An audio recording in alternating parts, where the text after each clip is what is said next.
নমস্কার, আরও একটা গুরুত্বপূর্ণ ইনফরমেশান নিয়ে চলে এলাম। খুব গুরুত্বপূর্ণ ভিডিও। যারা চ্যানেলে নতুন, চ্যানেলটাকে সাবস্ক্রাইব করে বেল আইকনটা টিপে রাখতে হবে লেটেস্ট গুরুত্বপূর্ণ আপডেট পাওয়ার জন্য। স্টেপ টু স্টেপ আপডেটটি আপনাদের সামনে তুলে ধরছি।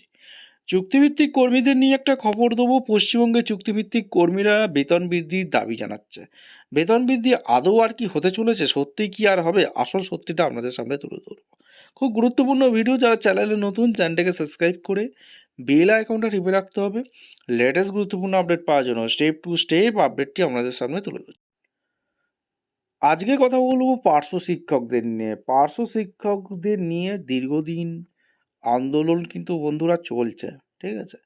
সম্প্রতি রাজ্যের বাজেট অধিবেশন যে 5 তারিখ হলো, সেইখানেও 1000 টাকা ভাতা বৃদ্ধি অলরেডি করেছে রাজ্য সরকার। আমরা সবাই জানি এটা। তারপরেও বিভিন্ন জায়গায় 23 তারিখে একটা আন্দোলনে তারা অংশগ্রহণ করেছে, ঠিক আছে।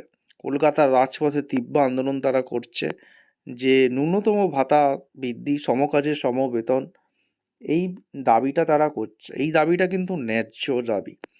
তারা যে পরিমাণ কাজ করে সেই পরিমাণ টাকা, অর্থ তারা পায় না রাজ্য সরকারের থেকে। এটা কিন্তু ন্যায্য দাবি।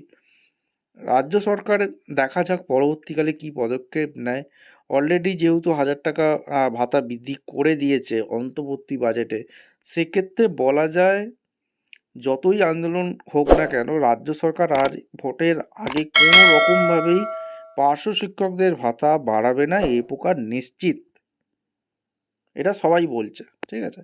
এইবার দেখা যাক আর ভোটে জিতে আসার পর রাজ্য সরকার যখন একদম পূর্ণাঙ্গ বাজেট পেশ করবে, তখন এই পার্শ্ব শিক্ষকদের কি ভাগ্য খুলতে চলেছে? আপনারা অবশ্যই মতামত জানাতে ভুলবেন না। এই পূর্ণাঙ্গ বাজেটে কি পার্শ্ব শিক্ষকদের যারা আছেন তাদের ভাতা বৃদ্ধি হবে? আপনারা অবশ্যই কী মনে করেন কমেন্ট সেকশনে জানাতে ভুলবেন না। দেখা হচ্ছে কোনো পরবর্তী ভিডিও। ধন্যবাদ।